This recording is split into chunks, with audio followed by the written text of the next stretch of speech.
So, hello guys, welcome back to my kitchen. And so, today, nag-imbento ko og pancit canton. Ang kaon man na siya, basta pancit canton. Pancit canton with onions and purple cabbage. So, watch out. Okay, so karon guys, akong gibuhat nag-imbento ko og pancit canton nga saglan ako og onions og purple cabbage. So, watch out. Pinakulo ko pa yung tubig. Okay. Okay, so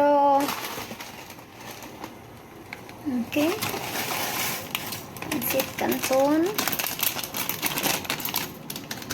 Okay, so this one guys. Okay, may pancit canton. Okay.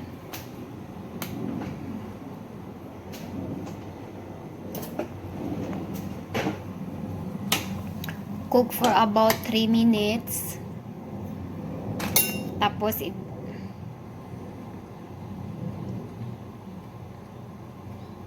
Tapos i-drain natin yung water.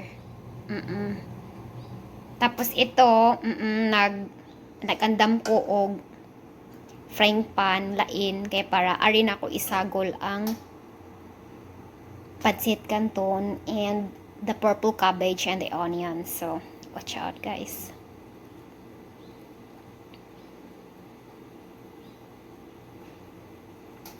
Okay, so samantalang naghintay tayo ng 3 minutes. Okay, so I will turn on the other oven, the other stove. Okay, so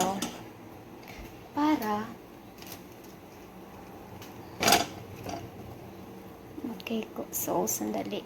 Okay, so lagyan natin ng kunting mantika, just little bit. Just little bit oil. So okay. Okay, so all we need to do guys for the onions and purple cabbage, we will just only saute and add little bit salt. So that's it. We'll just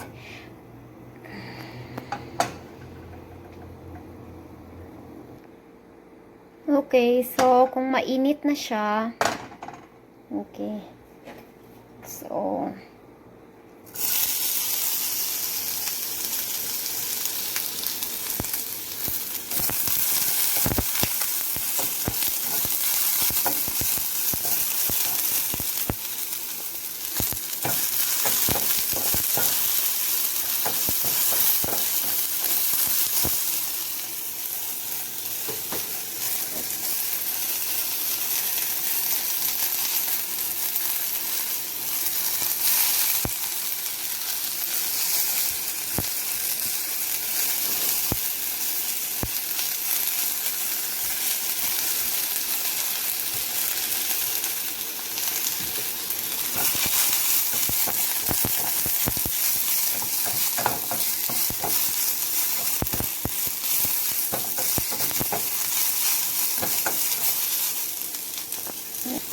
and then just add little bit of salt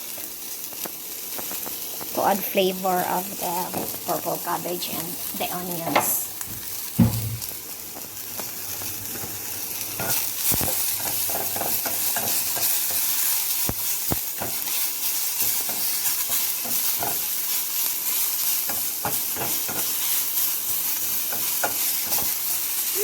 Smells so good.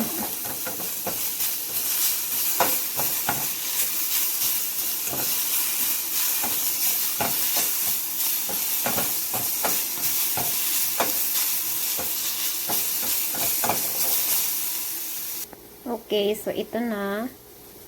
Dinrain na natin yung water. Tapos, ihalo mo na dito. Okay.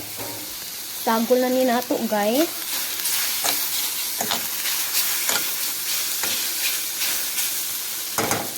Okay.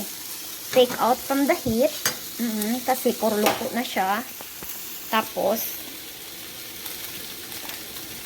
ito yung ingredients. Okay, so ilagay na natin. So ibutang na nato guys ha. Okay, so ayun na guys. Mauna na ang pancit canton with onions and purple cabbage. Okay, yummy. So, thank you for watching my YouTube channel. If you like the video, don't forget to hit the like button and subscribe my YouTube channel. See you next time.